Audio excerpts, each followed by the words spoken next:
Assalamualaikum warahmatullahi wabarakatuh. Alhamdulillah saat ini kita dipertemukan Allah dalam satu mata kuliah yang akan mengelaborasi tentang akuntansi Islam. Saya Wasilah sebagai salah satu pengampu pada mata kuliah ini, serta Ibu Evoni, Ibu Miranti, dan Ibu Sri Nurhayati mengucapkan selamat datang pada mata kuliah akuntansi Islam edisi MOOCs dari FEB UI ini. Mengingat ini adalah pertemuan kita yang pertama, maka pada video ini akan diperkenalkan kepada Anda tentang penjelasan singkat mata kuliah akuntansi Islam, pengantar akuntansi Islam, dan kerangka dasar penyusunan dan penyajian laporan keuangan syariah. Setelah menonton video ini, diharapkan Anda dapat memahami mengenai mata kuliah ini secara umum, lalu mengenai pengantar akuntansi Islam, serta KDPP LKS yang berlaku di Indonesia.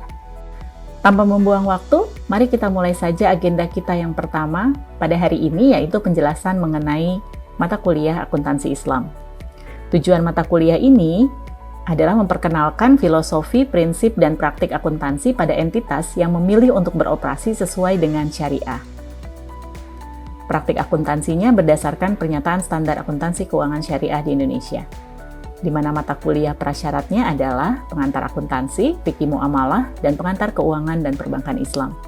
Untuk materi yang kita pelajari selama satu semester ini adalah sebagaimana terlihat pada layar, yaitu ada 7 pertemuan sebelum ujian tengah semester dan 7 pertemuan sebelum ujian akhir semester. Untuk penjelasan lebih detail terkait dengan materi, dapat Anda lihat melalui silabus pada mata kuliah ini. Setelah penjelasan mengenai mata kuliah akuntansi Islam, maka selanjutnya kita masuk ke agenda yang kedua, yaitu materi pengantar akuntansi Islam, di mana dalam hal ini kita akan membahas mengenai akuntansi Islam dan overview atas sejarah akuntansi Islam di dunia. Untuk memulai pembahasan tentang materi ini, kita akan membahas tentang apa yang disebut sebagai akuntansi Islam. Dengan 2 kata dasar, yaitu akuntansi dan Islam, maka kita bisa mulai dengan definisi dari akuntansi terlebih dahulu, yaitu identifikasi transaksi, mencatat, menggolongkan, mengintisarkan transaksi-transaksi keuangan, sehingga menghasilkan informasi keuangan dalam bentuk laporan keuangan yang dapat digunakan dalam pengambilan keputusan. Sedangkan kata Islam sendiri berarti adalah aturan yang telah ditetapkan oleh Allah Subhanahu wa Ta'ala untuk dipatuhi oleh manusia dalam menjalani segala aktivitas hidupnya di dunia, atau dengan kata lain sesuai dengan syariah Islam. Dari 2 kata dasar tersebut, maka kita tahu bahwa akuntansi Islam adalah proses akuntansi atas transaksi-transaksi yang sesuai dengan aturan yang telah ditetapkan oleh Allah Subhanahu wa Ta'ala. Islam merupakan agama yang lengkap, di mana kepasrahan atau ketundukan secara total kepada ajaran Islam yang diberikan oleh Allah Subhanahu wa Ta'ala, sehingga ketundukan tersebut masuk dalam menjalani aturan sesuai dengan ketentuan Allah sebagaimana dijelaskan di dalam Al-Quran dan Sunnah, baik untuk hal yang berkaitan dengan keimanan maupun ibadah serta muamalah, di mana dalam muamalah termasuk di dalamnya adalah kegiatan ekonomi. Dalam menjalankan kegiatan ekonomi, manusia harus mempertimbangkan hal-hal yang terkait dengan kegiatan saat ini, yaitu apa yang terjadi di dunia, juga kegiatan terkait dengan kemakmuran sebagai tujuan, serta juga tentang kehidupan di akhirat nanti. Sedangkan cara untuk mencapainya, memiliki moral dan etika yang baik, serta memperoleh profit, walaupun bukan maksimisasi profit. Sehingga, profit bukanlah sesuatu yang ditabuhkan dalam Islam, tetapi profit bukan satu-satunya tujuan dalam kehidupan ini. Karena di dalam Islam ada dasar keimanan, yaitu tauhid, di mana dengan mengesahkan Allah dan mempercayai bahwa Allah adalah satu-satunya awal, sumber, dan tujuan hidup, maka di dalamnya termasuk kegiatan ekonomi harus berdasarkan itu. Sehingga ukuran keberhasilannya bukan diukur dari profit, tetapi juga kesesuaian dengan ketentuan Allah. Karena kita harus mempertanggungjawabkan di kemudian hari. Dan keberhasilan itu adalah dengan memperoleh surganya. Pelaporan merupakan salah satu yang diatur oleh Allah Subhanahu wa Ta'ala di dalam Al-Quran Surah Al-Baqarah ayat 282, di mana akuntansi merupakan salah satu bentuk pelaporan. Hal ini berimplikasi bahwa akuntan seharusnya hanya mencatat transaksi yang taat pada prinsip Islam atau sesuai dengan syariah.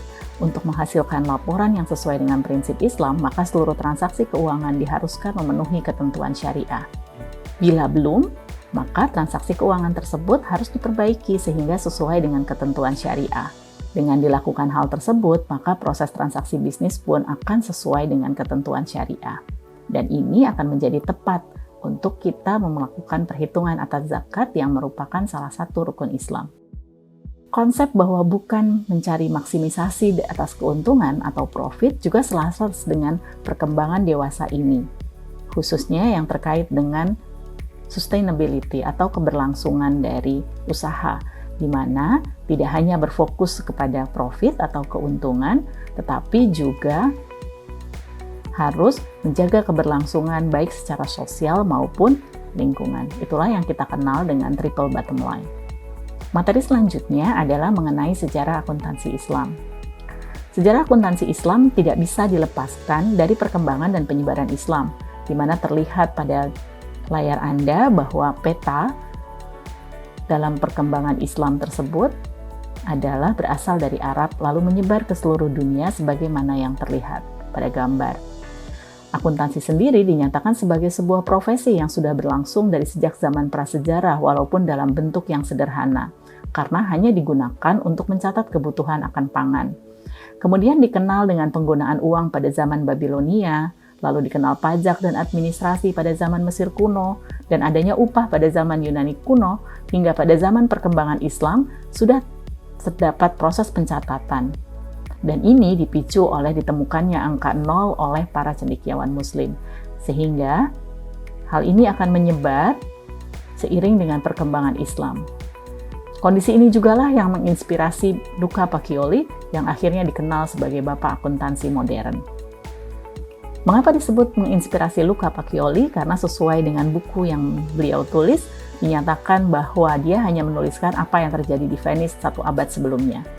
Menurut Peragalo, orang yang menuliskan double entry pertama kali adalah sebetulnya Benedetto Cotruglio di dalam buku Della Macchiatura del Mercate Perfetto pada tahun 1458. Namun ini baru diterbitkan 1573. Sehingga menurut pendapat Vermont Camp, dinyatakan bahwa berdasarkan penelitian sejarah dan arkeologi, itu membuktikan bahwa proses pencatatan itu sudah dilakukan dari sejak abad ke-9 Masehi. Ini berarti jauh lebih lama dari apa yang dituliskan oleh Luca Pacioli pada tahun 1491. Dan hal ini pun bukan sesuatu yang baru karena sudah dikenal pada saat perkembangan Islam.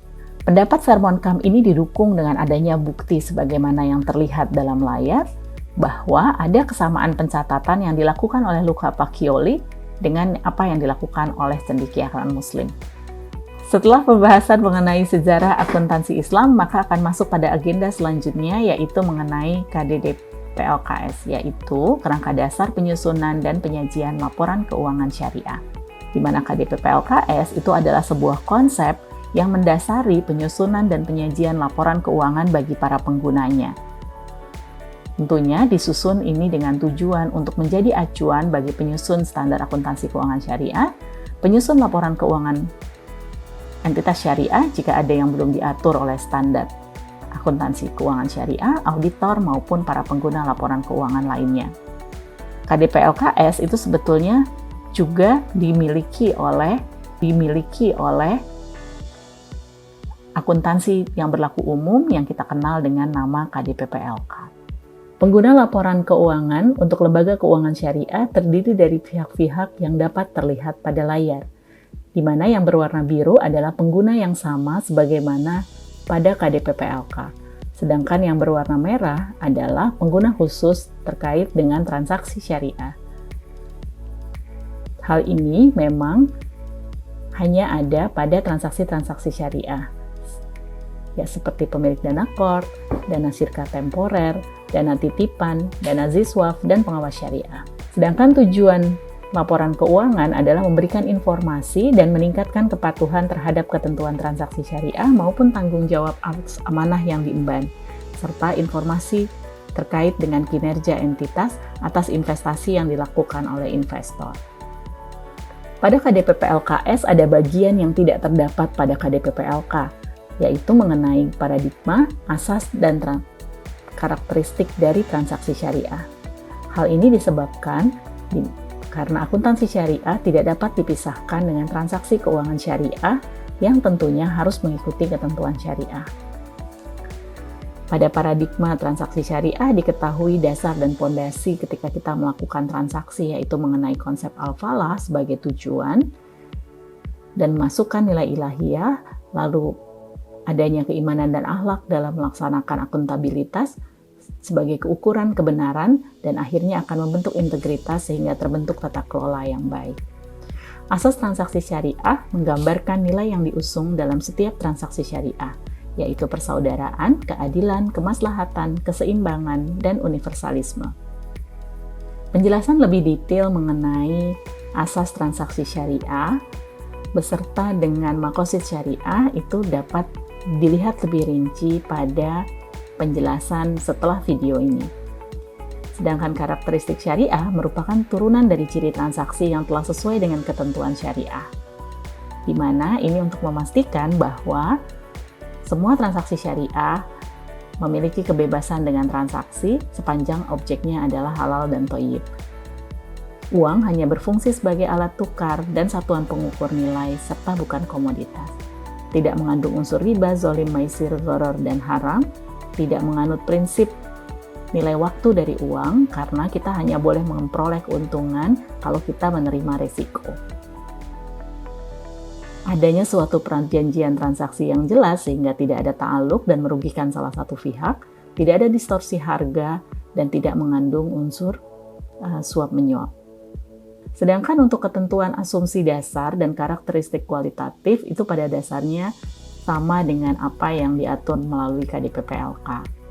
Yang membedakan adalah pada akuntansi syariah, asumsi dasar dengan dasar kas itu masih digunakan terutama pada saat kita melakukan perhitungan bagi hasil. Untuk komponen karakteristik kualitatif memiliki ketentuan yang sama dengan KDP-PLK. Untuk substansi mengungguli bentuk dicatat dan disajikan sesuai dengan substansi dan realitas ekonomi yang sesuai dengan prinsip syariah, sehingga bukan hanya menitik beratkan pada bentuk hukumnya. Sedangkan untuk laporan keuangan entitas syariah, komponen laporan keuangan entitas syariah terdiri dari 1. Laporan posisi keuangan, 2. Laporan laba rugi dan penghasilan komprehensif lain, laporan perubahan ekuitas, laporan arus kas, dan ini adalah sama dengan laporan keuangan pada umumnya. Lalu kalau untuk entitas syariah ada laporan yang bersifat sosial, yaitu laporan sumber dan penggunaan dana kebajikan serta laporan sumber dan penyaluran dana zakat. Plus ada satu lagi di dalam laporan keuangan entitas syariah, yaitu laporan keuangan lain yang mencerminkan kegiatan dan tanggung jawab entitas. Laporan ini bisa berbeda sesuai dengan jenis usahanya. Seperti pada industri asuransi ada laporan surplus dan defisit dana tabarruk, laporan perubahan dana tabarruk. Sedangkan di perbankan syariah ada laporan rekonsiliasi pendapatan dan bagi hasil. Serta ada catatan atas laporan keuangan berisi ringkasan kebijakan akuntansi penting serta informasi penjelasan lainnya. Demikian penjelasan mengenai mata kuliah akuntansi Islam, sejarah akuntansi Islam, dan KDP-PLKS. Selamat mempelajari, sampai jumpa pada topik lainnya. Semoga Allah memberikan kita pemahaman dan memudahkan dalam mempelajarinya. Assalamualaikum warahmatullahi wabarakatuh.